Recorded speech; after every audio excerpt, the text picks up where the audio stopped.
Okay, this is a story that has a bunch of moving parts, so hopefully they all collide and it goes where it's supposed to go. The best way to start this story, I guess, is when I was about 10 months old, I shit in the tub. And I didn't know I shit in the tub. This is all according to my mother. But I did, and I was terrified of it. Because I didn't know what it was, or where it had come from, or why there was something floating in the tub. And I guess she turned away for like 10 seconds or whatever, because this was, the 80s and moms were still allowed to do that. And she turned back, and I guess, the expression on my face was like I had just seen a murder or a ghost or my own shit floating towards me, unseething against the tide. So yes, I had shit in the tub and I had terrified myself with my own self, which is kind of where this story goes. So I grew up in, speaking of shit, I grew up in Oshawa. On the south side down by the GM plant.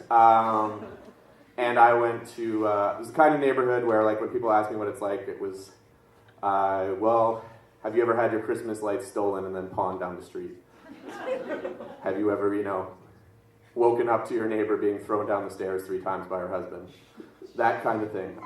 So it was a great place to grow up as a kid, obviously, and everyone from there turned out really, really well. But I actually did turn out okay because I had my parents and they were very religious in a private way, but in a way where they kept me kind of on the straight and narrow as a very little young boy and taught me about, the golden rule, do unto others as you would have them do unto you, or, treat people how you would like to be treated.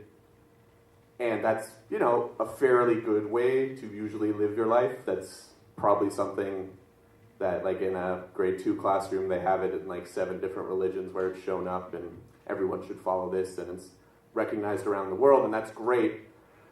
But treat others how you want to be treated can get a bit complicated when maybe there's parts of you you don't like.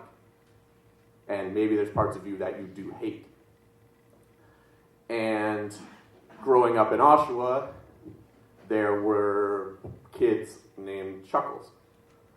And Chuckles was a guy on my baseball team, and we played baseball every summer together. And he was what I guess we would now, if you were watching some sort of 80s comedy, he was like a typical elementary school bully. He had a lazy eye and big curly hair, and he liked to hold little guys down, my friends Bryce and Steven, and try to rub their eyebrows off with his thumbs, if that's a thing. Maybe that was only in Oshawa, but that was a thing. Really get in there, too. Like, really grind away, like eyebrow noogies, I guess. And you'd have to drag them off, and maybe it was something in his house. I don't know. But that was definitely, like, a Chuckle special. But he'd also come from a very messed up home. You could hear his dad down the street most nights. You could kind of tell things weren't great.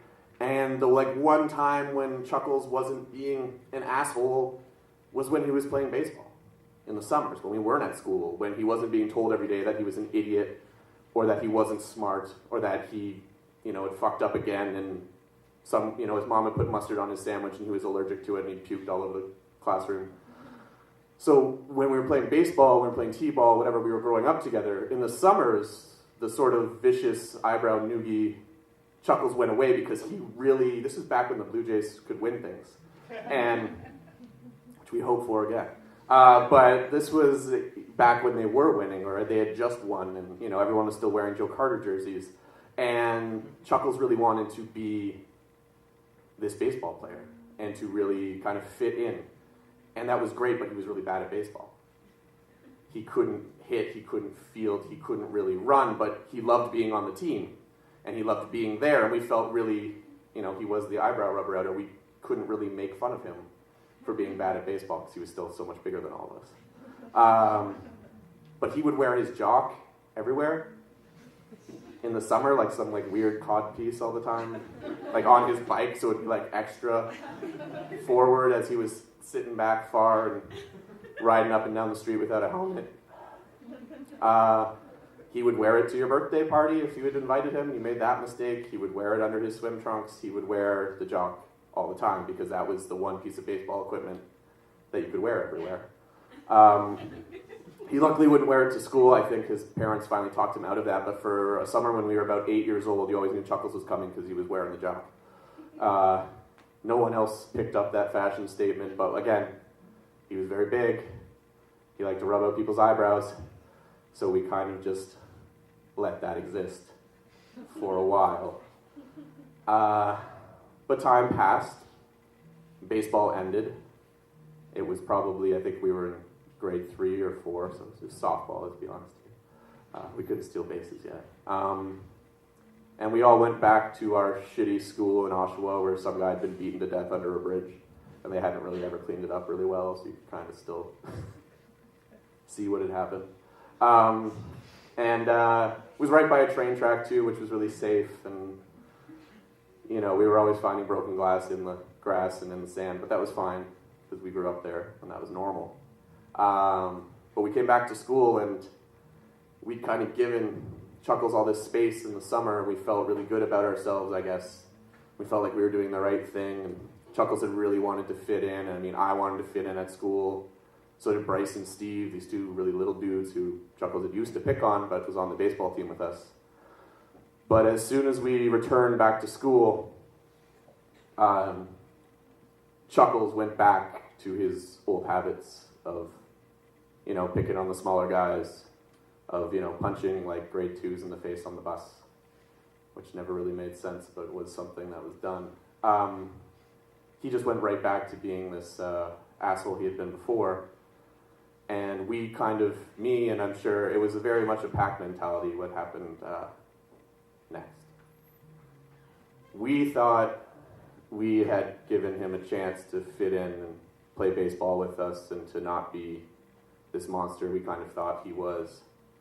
And when we returned to school, we were obviously disappointed, but they also had made the terrible decision to aerate the field.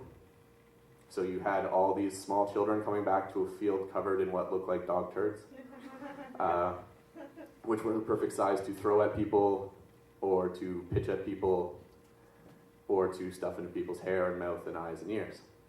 And we came back to the school one day and Chuckles went back to his old tricks of picking on Brett, picking on Steve, and nobody felt bad for him anymore. We just felt, or I just felt, me. And we had all these dirt clods, and we had fucking Chuckles, and we chased him down. And we pelted him with dirt, and the girls laughed, and we pelted him with more dirt, and the boys laughed, and then we held him down and shoved dirt in his hair, and his eyes, and his mouth, and his ears, and we didn't feel bad about it. And we should have. And I should have. And there was all these things that I saw in fucking Chuckles that I hated about me, that I wanted to fit in, that I wanted to make myself bigger than I was, that I wanted to somehow not be the one singled out as he was, with his lazy eye and his huge shoulders and his weird dad and all the terrible things that had happened to him, and then we were just another terrible thing that happened to him. And so there are going to be those moments in your life, like when you find Chuckles covered in dirt clods and nobody pulls you off, when you get to see the really terrible, nasty, awful part of yourself, and you see maybe that part of yourself deserves to be treated like shit, or maybe redeemed in a way we couldn't do for Chuckles. And so there's going to be, I guess, when you shit in the bathtub, you need to recognize that that's still you. So, thanks for listening to the story. Appreciate it.